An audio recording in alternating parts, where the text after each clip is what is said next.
Hey guys, and here we are back with another video. Hope you are okay on that side of the screen. And today to take a quick look at the Amazfit Bip U Pro.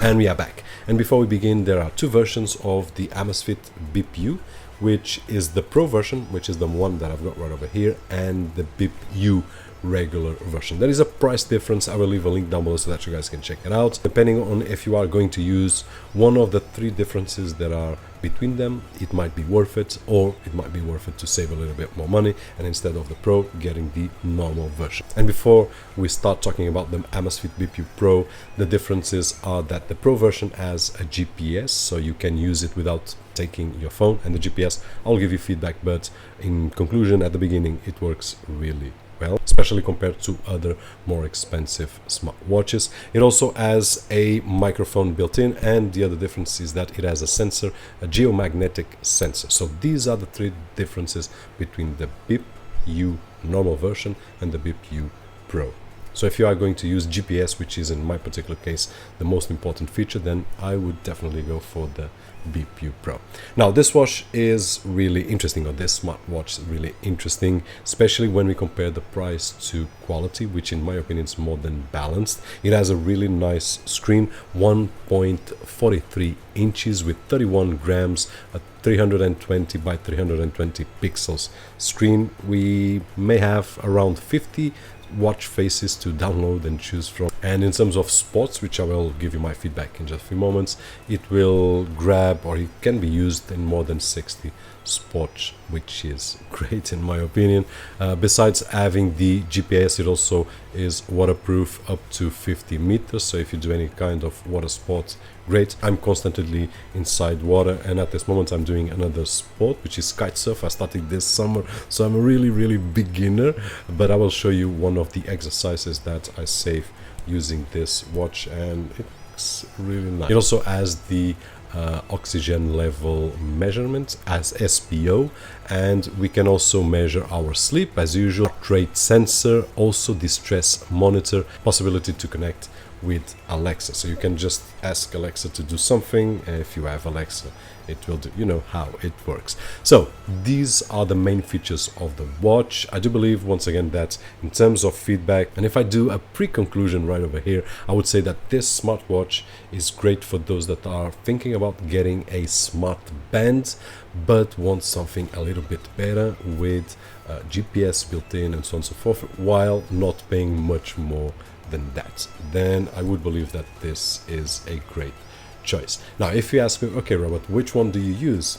My favorite watch, as I've shared on the channel, is the Zip Z. It's just a beautiful watch. I can use it with my suit, I can use it with shorts, I can use it with anything. Now this one right over here, it has a more sporty style, more light style. I can use it with sport gear and so on and so forth, and I can use it with a suit, but it's not the same as a Zip Z, for example, which really stands out. Now for this clothes that I've got today, a smart casual clothes will be more than fine. I do believe that it's nice. It will not be the star of the show, but it doesn't look bad at all. So I've been using it for quite some time right now with every single clothes that I use. If it's a suit, it's a suit. If it's shorts, it's shorts with a t-shirt, and it looks really nice. Simple, really nice design, build quality, great, no shame at all. Now in terms of sports, I mainly do three things at this moment, which is run, and kite surf. Now in terms of running on the treadmill, it works very similar to other Amazfit watch, which is great because each one of us has a different pace, each one of us has a different leg length, and on top of a treadmill, it's really hard to get how many kilometers or miles we do. So what we do when we finish a session, let's say that I've got 5 kilometers on my smartwatch and 5 kilometers on the treadmill, and here it says 6 kilometers. We just need to put 6 kilometers here, because at the end of the session it will give us the option to adjust, and once we adjust for about 4 or 5, 6 sessions, it will be very close to the reality, which is awesome. Now when we go outside for our jogging sessions, the GPS will work just fine, and I will share with you with the app in just a few moments. But the error that I get is a very small margin, really, compared with the iPhone 11 Pro. It's the same level, so we are talking about a much more expensive device right over here against something really cheap compared to. And if we talk about only smartwatches, the GPS right over here is on the same level as the other smartwatches that we have seen. So this is when I say it's a better purchase to get the Bip Pro if you use the GPS, because it works nice. Now the other sport that I'm doing is kite surf, as I said, and I'm a really beginner. So what I'm doing right now is just taking this. I don't take any watch, I don't take any smartphone or whatever with me, just the life vest and the gear and so on and so forth. And this is the only tech piece that I've been taking with me for my rides. And the thing that happens is that it's really great to have a perception of what I do on the spots, even though if it's not 100% accurate, because I did already catch one of the failures of the GPS, but it was one spike right over there, which I will share with you in just a few moments. But the thing is that it's really nice to have a tool like this, and to be honest, for this particular case, I do prefer this one than the Amazfit GTR or the Zip Z, because there are watches that I wouldn't take for this kind of sport. And although they will handle it, it will wash away the band and so on and so forth. So this is a smarter choice if we want to go for something on the sea, like I'm doing right now, kite surfing, which is really awesome. Now the heartbeat compared with my chest strap, what I notice is something similar to other smartwatches, smart bands, is that the heart rate measurement is a little bit above of what I get on the chest strap, which is also normal. Not much, but if I'm in reality 160, probably right over here we will get 165, 164, 167, something like that. So, and it has a small delay compared with any chest strap, but this is not news to you. Any of these smartwatches that we find on the market at this moment are more or less with this delay. In terms of battery duration, on the website they say a maximum of 9 days, but this will really depend on how you use it. If you do like myself, using for a daily jogging, then expect 4 days, maximum of 5 days, but I would say 4. If you only run, I don't know, day yes, day no, then I would say probably you will get to the 5, but running every single day, 3, 4, and you will run out of battery. And when I say jogging, you can do any sports that will use the GPS, which is what will consume more battery. And now let's take a closer look at the watch, because I really want to show you the awesome screen that it's right over here. As you can see, compared with a smart band, you will get a lot more quality right over here. And there are a lot of watch faces that I can download, but in terms of memory to store, I can only save 4 right over here.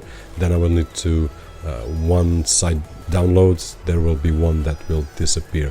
These smartwatches can be edited, some of them can be edited, some of them won't. As we have seen, these that have the pencil right over here, we can change the things that we can do or we can place, so really nice. But this is not my favorite smartwatch at the moment. This is it. It has a lot of information right over here, the steps, the calories, the battery percentage, time, the rings, which will match these right over here, my heart rate and the weather. Now if I push from the top, I will have the menu settings that we already seen, and these are in Portuguese at this moment. You will easily understand because it's very similar to other watches that we have seen. Do not disturb right over here, and then we have the screen brightness, which as you can see, even on bright daylight outside, you will be able to see everything without any issues at all. So this is a great function. Besides having a great screen, it has really nice brightness. Now if I go to the right, I will find right over here my activities. It will give me, if I press, it will give me a lot of information regarding my activities. Of course we will see on the app, which is more complete. I've got my heart rate right over here, which will tell me that on this area I was not wearing the watch, it was charging. I can measure it manually, but at this moment don't need. It will tell me the percentage that I was relaxed, light, intense, anaerobic, and the maximum of SPO, and of course we have right over here the options as well. Then on the next we will have the SPO2, and if I press right over here it will just measure. Now this one right over here is one of those that I do believe that it's not that bad, but it's not 100% accurate, so do not go to the emergency room if you see a number right over here that it's off. Now at this moment it has 96%. I really doubt 96% because I'm not tired at all. I don't have any cold whatsoever. I'm breathing really fine, so I would risk to say that it should get 98 or 99% right over there, and 96 seems a little bit odd, but it's what it gives. So we have the option here to measure. Next we also have the stress levels, which we can measure, and we can see what I had during the day. 86% relaxed, 10% normal, 4% average. Today it was a really office day, so not much happening, and the result is not that bad. Now we also have the personal activity indicator, which is great, and I'll show you that on the app, where we can see right over here.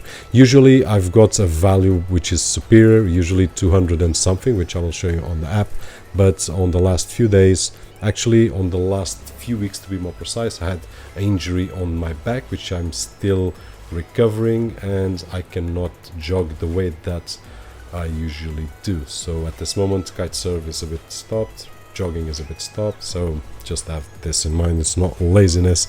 Now we were almost at the end, personal activity indicator, and then we have the weather. If we press, we also have some details like humidity, the duration of the sunrise and the sunset, and the forecast for the next 5 or 6 days, which is really nice to have on our watch. And of course we can have this on the phone, but great. Now it says that it failed to play the soundtrack because I don't have any soundtrack at this moment on the phone, but if I do, then I can use it right over here. And when I'm doing sports, one of the things that I really love is that I can, while jogging, volume up, volume down, change soundtrack, and so on and so forth. So this is really nice. Now the next menu is the Alexa menu. So the Bip Pro has a microphone. Just in case you want to use Alexa, you can just give an order to the watch, hey Alexa, turn on something, and it will just work as it was any other device. Regarding the app, it's called Zip, and you guys have heard this before. It was the old Amazfit app, and at this moment it's called Zip. To me, it's really complete app. I really enjoy it, and at this moment you can see some of the devices that I've got connected right over here. The Bip Pro is the one that it's active, but I will leave this menu along with other menus to another video that I want to do dedicated to the app. Actually, I wanted to do this before the app was updated, but at this moment it's updated and it has a cleaner look, so I want to do a video showing what we can find and what we can't find right over here.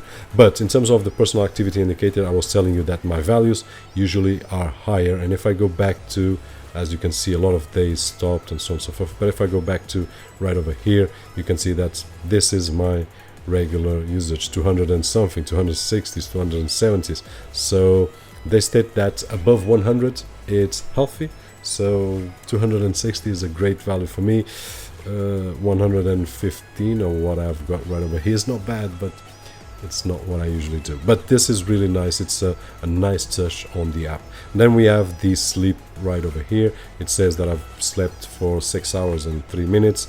Deep sleep, the light sleep, awake, and the REM right over here. My quality points, and so on and so forth. And if I slept any, which I did not, any after lunch, that small step, which is the siesta, and then we have the option right over here to say how did I wake up, and I did wake up great, so I can put it right over there. And after that we have the heart rate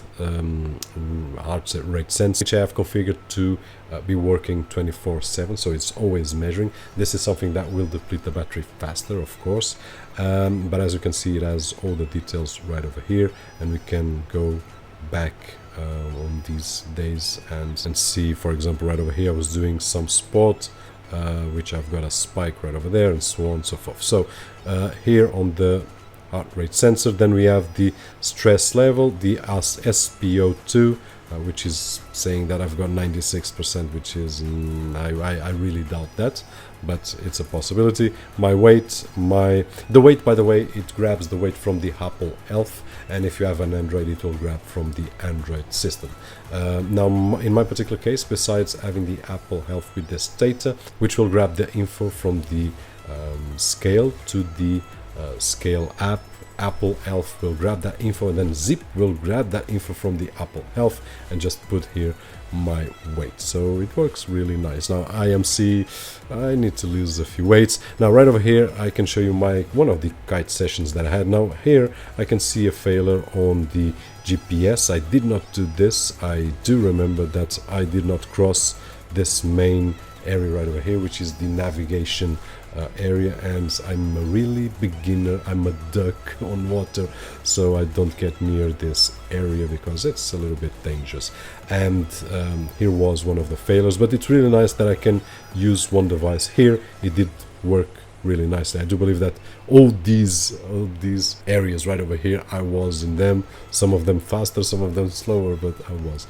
And if I show you the rest of the activities, I can go to the for example right over here, treadmill. It will give me all this info, which I will show you when I'll talk about the app. And if we go to the outside, I can show you the GPS, and as you can see, it's pretty accurate. There is a small error margin, which you can see right over here. I did not go on top of the water, but it's very, very close. And this is the same result that I've got on more expensive watches and also on my phone. So not bad at all in terms of GPS. And what I would say is that if you're looking for something not that expensive with GPS capabilities, then this will work just fine. And basically this is it. We also have here some more tools, and then we have the steps and calories spent and the quality of my breathing while I'm sleeping. But we will have time to do this all in English, because at this moment is in Portuguese, which is the language that I use. And this is it. In terms of conclusion, what I can say is that, as I said at the beginning, if you are looking for something a little bit better than a smart band with a larger screen, more capabilities, and not that much expensive, we are talking about 10 to 15 euros more or less, then the Bip U Pro will be a great option. If you don't need GPS at all, then I would go for the Bip U regular version, and it is a really nice choice in terms of budget, in terms of looks, simple look, nothing that spectacular, but nothing wrong with it. I really enjoy the design. The only thing is that with certain closes we really want our smartwatch to pop like the Zip Z, and this one doesn't do that, but it's a nice tool to have. And that is it. Hope that you guys enjoyed the video, and if you did so, don't forget that usual thumbs up right over there. My name is Roberto, and as always, I'll see you guys on the next one.